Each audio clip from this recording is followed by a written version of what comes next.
Now we start with the another question, that is x plus y less than equal to 200, y greater than equal to 4x, x greater than equal to 20, x greater than equal to 0, y greater than equal to 0. Actually ये जो question है मैं बता दूं आपको, ये question 12th में आता है, उसका कुछ एक पार्ट है क्वेश्चन का, तो वो मैं आपको यहीं सिखा रहा हूँ, तो आपको पता चल जाएगा कि 12th में किस तरह के क्वेश्चन बनते हैं और इसका यूज़ कैसे करते हैं उसके में, ठीक है। तो सेम यही चीज़ आपको 12th में करनी होगी क्वेश्चन में, तो देखते हैं कैसे। मेथड वही है आपके पास 1 2 3 4। आप फिर आप देखिए यहाँ पे x greater than equal to 0 and y greater than equal to 0 फिर से मिला हमें, तो इसको कंबाइन करके एक साथ लिखेंगे। दिस इज़ 1 2 3 4, तो there will be 4 columns 1 2 3 4। Now in first column we write x plus y less than equal to 200, in second column y greater than equal to 4x, in third x greater than equal to 20, and in fourth x greater than equal to 0 and y greater than equal to 0। सबसे easy है ये, इसमें क्या लिखना होता है आपको, these inequations represent the first quadrant। Clear, last time भी ऐसे ही किया था। अब इसके बाद आपको पता है इसमें लिखना है converting the inequations into equations, we get x plus y equal to 200, y equal to 4x, x equal to 20। Table बनेगा इसका x और y के लिए। y को 0 पुट करने पे x की वैल्यू 200 आएगी और x को 0 पुट करने पे y की कॉरस्पॉन्डिंग वैल्यू 200 आएगी। सिमिलरली यहाँ भी ऐसे y को 0 पुट करने पे, अब यहाँ देखो मैंने 3 स्टार्स यूज़ किए हैं, तो इस पार्ट को आपने ख़ास ध्यान से देखना है, यही खासियत है इस क्वेश्चन की। ये क्वेश्चन इंपॉर्टेंट क्यों है, क्योंकि इस 3 स्टार की वजह से। क्यों है, क्योंकि ये जो लाइन हम बनाएंगे यहाँ पे ये ओरिजिन से पास करेगी। क्यों, देखो x को 0 पुट करने पे कॉरस्पॉन्डिंग y की वैल्यू भी 0 मिलती है। ये देखिए यहाँ 0 कहाँ था, डायगनली था, ऐसे देखिए, और यहाँ ऊपर नीचे है, इसका मतलब ये जो लाइन है ये ओरिजिन से पास करती है। तो यहाँ आपको 2 की जगह 3 पॉइंट्स लेने होंगे ताकि आपका स्केच प्रॉपर बन पाए। तो एक बार x को मैंने 20 ले लिया, चॉइस इज़ योर्स, आप ले सकते हैं स्केल के हिसाब से। देखिए यहाँ 200 है, 20 का मल्टीपल 40 का मल्टीपल चलेगा, तो यहाँ मैंने 20 लिया, 20 पे ये कितना हो गया 80, 640 लिया 160 हो गया, तो you will get 3 points corresponding. Now x equal to 20 आपको मालूम है कैसे डिफाइन करना है। This is the equation of a line parallel to y axis at a distance of 20 units to its right side. Clear. Now checking for shading, checking for shading जैसे last time किया था वैसे ही at 0,0 x plus y less than equal to 200 implies 0 is less than equal to 200 which is true, that implies shading is done in the half plane containing 0 0। Similarly यहाँ आपको ध्यान देना है, ये लाइन किससे पास कर रही है, ओरिजिन से। ये लाइन ओरिजिन से पास कर रही है, इट मीन्स आपका जो चेकिंग पॉइंट होगा वो ओरिजिन नहीं हो सकता, 0 0 नहीं हो सकता। तो आप यहाँ कोई भी पॉइंट ले सकते हैं, कंडीशन ये है कि वो पॉइंट इस लाइन को सेटिस्फाई नहीं करना चाहिए। अब मैंने 20 0 लिया तो देखिए इसको सेटिस्फाई नहीं कर रहा है। 20 0 पे this inequation implies 0 greater than equal to 80 which is false, that implies shading is done in the half plane not containing 20,0। ध्यान रखेंगे यहाँ 0 0 है, यहाँ 20,0 है, ठीक है। हमारे से मिस्टेक हो जाती है, हम जल्दबाजी में यहाँ 0 0 लिख जाते हैं, तो ये आपको ध्यान रखना होगा। तो ये पूरा एक्सप्लेनेशन करना है, आप एक्सप्लेन नहीं करते इसलिए आपके मार्क्स चले जाते हैं। ये जो पोर्शन है यहाँ तक का ये 50% मार्क्स का अप्रॉक्सीमेट होता है। अगर 6 मार्क्स का क्वेश्चन आता है तो इसके आपको 3 मार्क्स तक मिलते हैं अप्रॉक्सीमेट, ठीक है। एट 0,0 अब थर्ड इनइक्वेशन की बात करते हैं। 0 x greater than equal to 20 implies 0 greater than equal to 20 which is false, that implies shading is done in the half plane not containing 0 0। तो ये 50% आपका क्वेश्चन कंप्लीट हो जाता है, ठीक है। अब हम स्केच ड्रा करने जा रहे हैं इसका। नाउ स्केच देखते हैं किस तरह से। तो एक पॉइंट था 200,0 एंड द सेकंड इज 0,200। तो इन दोनों पॉइंट्स को अगर हम ज्वाइन करते हैं तो ये लाइन आपकी ट्रेस होती है। इसको जब हमने ओरिजिन पे चेक किया तो हमें आंसर क्या मिला, ट्रू। तो शेडिंग किस तरफ होगी, ओरिजिन की ओर होगी। तो ये देखिए इस हाफ प्लेन में शेडिंग के मैंने एरो दिखा दी। उसके बाद हमने बात की थी इस लाइन की, ठीक है। इस लाइन में ये कौन सी लाइन है, parallel to, this is parallel to y axis. अब वाई एक्सिस के पैरेलल है और यहाँ इसकी इक्वेशन लिखनी होगी आपको। तो ये क्या इक्वेशन थी इसकी, x is equal to, this is 20, ठीक है, ये आप मार्क कर देंगे यहाँ लाइन के ऊपर। अब इसका जब हमने शेडिंग पोर्शन चेक किया तो हमने देखा ओरिजिन पे चेक किया तो ये फॉल्स आया, तो शेडिंग किधर होगी, ओरिजिन की ओर नहीं होगी, इस तरफ होगी, तो इस वाले हाफ प्लेन में होगी, ये एरो शो कर रहे हैं। अब आ गई लास्ट लाइन जो स्पेशल लाइन है आपकी, क्योंकि ओरिजिन से पास करती है, और जब ये ओरिजिन से पास करती है तो बहुत केयरफुली काम करना होता है। तो जो लाइन ओरिजिन से पास करती है यहीं आपकी मिस्टेक होने के चांसेस सबसे ज़्यादा होंगे, ठीक है। अब इस लाइन को क्योंकि ओरिजिन से पास करती है, मैं ओरिजिन पे चेक नहीं कर सकता क्योंकि वो न्यूट्रल पॉइंट है, इसी लाइन का पॉइंट है, तो मुझे पॉइंट इधर या इधर लेना पड़ेगा। तो मैंने पॉइंट लिया था कौन सा, 20,0, ये रहा। इस पर मैंने चेक किया तो जो मेरा आंसर था वो क्या आया था, वहाँ पे फॉल्स आया था। तो शेडिंग किधर होगी, ऊपर की ओर होगी, तो ये मैंने एरो यहाँ पे दिखा दी है आपको। और ये बहुत ही ईजी है, इसको आप एनालाइज वैसे ही कर सकते हैं। देखो, सबसे पहले फर्स्ट क्वाड्रेंट से बाहर नहीं जाना, ठीक है, इससे बाहर नहीं जाएंगे, इसके ऊपर नहीं जाना, तो ये बाउंड हो गया। उसके बाद इसने बोला इस लाइन से नीचे नहीं जाना, तो ये बाउंड हो गया, इधर से बाउंड हो गया, इधर से बाउंड हो गया।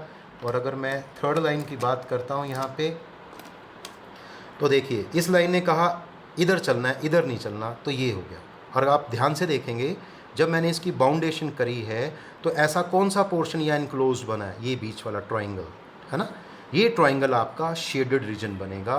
देखिए वहीं पे शेडिंग की गई है आपकी, ठीक है। और ये पॉइंट्स मैंने ट्रेस करते टाइम बनाए थे, ओरिजिन 2080 40 160, और ये पॉइंट मैंने जानबूझ के लिखा है 20,180, क्योंकि आप यहाँ देख भी पाएंगे कॉरस्पॉन्डिंग यहाँ वैल्यू वही आ रही है 20 एंड 180। तो एग्जैक्ट ग्राफ मैंने बना दिया बिना ग्राफ पेपर पे। आपको ये सारा काम ग्राफ पेपर पे करना है, ग्राफ पेपर पे आप करके उसको कटिंग करके आप अपने रजिस्टर या कॉपी पे आप पेस्ट करेंगे, ठीक है। अब ये पार्ट आपका आंसर हो जाएगा। इसमें आप लिख देंगे the shaded region is the required solution set. Scale का आपको बता दिया गया है along x axis and y axis 10 small division equal to 20 units. तो इस तरह से नीट एंड क्लीन ग्राफ होना चाहिए आपका, बढ़िया होना चाहिए, ताकि आपको बढ़िया मार्क्स मिल पाए। Let us take one more question. x plus y less than equal to 1200, y less than equal to 3x plus 600, y less than equal to 1 by 2x, x greater than equal to 0, y greater than equal to 0। तो आपको पता चल गया होगा, ये फिर से मैंने एक क्वेश्चन लिया है जहाँ पे दोनों पार्ट एक साथ है। एक्चुअली क्या है, 12th में जो मैक्सिमम क्वेश्चन बनते हैं उसमें ये पार्ट सबसे ज़्यादा दिखाई देगा आपको, x positive and y positive, ठीक है।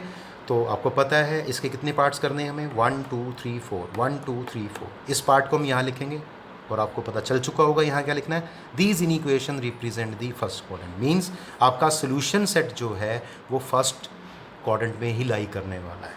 चलिए स्टार्ट करते हैं। First inequation, then second inequation, then third inequation. x plus y less than equal to 1200, y less than equal to 3x plus 600, y less than equal to half x। Converting the inequations into equations, x plus y equal to 1200। now table x y को 0 put करने पे x की value 1200 मिलेगी, और x को 0 put करने पे corresponding y की वैल्यू भी 1200 ही मिलेगी। यहाँ y को 0 पुट करने पे ध्यान देना, y को 0 पुट करने पे x की वैल्यू -200 आएगी। ये पॉइंट कोई भी हो सकता है, नेगेटिव पॉजिटिव। x को 0 पुट करने पे y की कॉरस्पॉन्डिंग वैल्यू 600 आएगी। यहाँ फिर से मैंने ट्रिपल स्टार लगा दिया, रीज़न पता है आपको, जैसे ही मैंने x को 0 किया y 0 हो गया। तो जिस क्वेश्चन के अंदर ऐसी इक्वेशन आ जाए जिसकी इक्वेशन जब बनाते हैं तो वो किससे सेटिस्फाई होती है, 0 0 से। तो देखो x भी 0 y भी 0 आ गया, तो ये लाइन किससे पास करेगी, ओरिजिन से। तो ध्यान रखना होगा पूरे पार्ट में इसका। यहाँ पे हम 3 पॉइंट्स का यूज़ करेंगे। तो स्केल देख लेते हैं, 1200 है तो स्केल में हम क्या ले सकते हैं, 200 400 एक्सेट्रा। तो मैंने एक पॉइंट 400 लिया तो यहाँ 200 आ गया, 800 लिया यहाँ 400 आ गया। बहुत सारे स्टूडेंट्स यहाँ एक मिस्टेक करते हैं, जल्दबाजी में 200 ऊपर लिख देंगे 400 नीचे, तो आपका पूरा ग्राफ गलत हो जाएगा। तो ध्यान से आपको पुट करनी है वैल्यू, 400 पे y की वैल्यू 200 और 800 x की वैल्यू पुट करने पे y की वैल्यू 400 आएगी, तो इसका हाफ आएगी। Checking for shading region at 0 0 x plus y less than equal to 1200 implies. फिर से मैं बता रहा हूँ, 0 0 के साथ इन इक्वेशन लिखनी कंपल्सरी है, ठीक है। 0 less than equal to 1200 which is true, that implies shading is done in the half plane containing 0 0। Similarly यहाँ भी 0 0 पे चेक करेंगे, तो यहाँ पुट करेंगे y less than equal to 3 है x plus 600, that implies 0 less than equal to 600 which is true, that implies shading is done in the half plane containing 0 0. Now the last is at 200, 0. अब ध्यान दो यहाँ पे क्योंकि ये line origin से पास कर रही है तो इस पॉइंट को मुझे चेंज करना होगा. यहाँ ओरिजिन लिया है, यहाँ ओरिजिन नहीं ले सकते तो आप कोई भी पॉइंट ले सकते हैं. फिलहाल मैंने लिया है 200, 0. जब मैं इसमें पुट करूँगा तो x की वैल्यू 200, y की value 0, 0 less than equal to 100 which is true आएगा statement. That imply shading is done in the half plane containing 200, 0. देखिए यहाँ पे 0 0 आ रहा था और यहाँ पे 200, 0 आएगा. तो बहुत ही ध्यान से, बहुत ही प्यार से आपको ये मैटर लिखना होगा. इसके अंदर इम्पोर्टेंट पार्ट है और अपने हिसाब से नहीं लिखना, आपको ध्यान से लिखना है, कॉन्सेप्ट्स के साथ लिखना है. ग्राफ देखते हैं, ग्राफ किस तरह से ट्रेस होगा. चलिए, scale along x axis and y axis 10 small division equal to 200 units. देखिए मैंने 200 यूनिट्स का यूज़ किया. आपको बोला गया है सेम डिवीज़न होगी x के ऊपर और y के ऊपर स्केल की. उसके बाद ये लाइन हमने प्लॉट की. यहाँ पे ये जो पॉइंट था हमारे पास, दिस इज़ 1200, 0. और ये जो पॉइंट हमारे पास आया था, दिस इज़ 0, 1200. ठीक है, ये पॉइंट मार्क करना चाहिए आपको. नाउ नेक्स्ट इज़ ये जो पॉइंट था हमारे पास. ठीक है, अब इस लाइन को हम ट्रेस कर देंगे, प्लॉट कर देंगे, दोनों पॉइंट्स को ज्वाइन कर देंगे, प्लॉटिंग होगी. अब देखेंगे रीजन कहाँ लाई करेगा इसका. तो मैंने बताया था आपको ये ओरिजिन है. चेक करने पे इसने ट्रू आंसर बोला था, ट्रू आया था वहाँ पे स्टेटमेंट, तो ओरिजिन की ओर ही शेडिंग होगी. तो ये मैंने डबल एरो से यहाँ पे दिखा दिया, ओरिजिन की ओर होगी. अब हम बात करने वाले हैं इस लाइन की. इस लाइन के पॉइंट्स थे आपके पास, एक ये पॉइंट था आपके पास, दिस इज़ -200, 0. और एक ये पॉइंट था आपके पास, ये था 0, 600. ठीक है, चलिए अब क्या होगा, इसको हमने ज्वाइन कर दिया, इन दोनों पॉइंट्स को ज्वाइन कर दिया. इस तरह से आप पॉइंट्स दिखा सकते हैं. ये इन पॉइंट्स को ज्वाइन कर दिया. जब इसको शेडिंग के लिए चेक किया गया, ये ओरिजिन था, इसको हमने कहाँ चेक किया, ओरिजिन पे, तो देखा ये ट्रू आया, तो शेडिंग इस तरफ होगी. ये मैंने एरो से शो कर दिया आपको. अब रहेगी लास्ट लाइन, और ये सबसे इंपॉर्टेंट लाइन है, ओरिजिन से पास कर रही है. इसको चेक ओरिजिन पे नहीं कर सकते क्योंकि ओरिजिन इस लाइन को सेटिस्फाई करता है, तो न्यूट्रल पॉइंट होगा. इसलिए मैंने कहाँ चेक किया, 200, 0. ये रहा 200, 0 और आंसर आया था ट्रू, तो शेडिंग इस तरफ हो जाएगी 200, 0 पॉइंट की ओर. तो ये हमारा 200, 0 पॉइंट था. अब हम देखते हैं कि शेडिंग पोर्शन किस तरह से शेड होगा. तो देखिए, सबसे पहले फर्स्ट क्वाड्रेंट से बाहर नहीं जा सकते. इसका मतलब मुझे सिर्फ फर्स्ट क्वाड्रेंट इस एल शेप के अंदर सिर्फ यहाँ देखना है. दूसरी बात, जब मैं इस लाइन की बात करूँ तो शेडिंग इस तरफ आएगी, तो इसके ऊपर का पार्ट ख़त्म हो गया हमारे पास. इसके बाद हम इस लाइन की बात करते हैं, ये रही लाइन, और ये कहती है आप इसकी शेडिंग इधर होगी, तो इसका ऊपर का पोर्शन हट गया, ये हट गया, ये हट गया, तो आपके पास फ़िलहाल ये पोर्शन है. अब डिसाइडिंग फैक्टर क्या है आपका.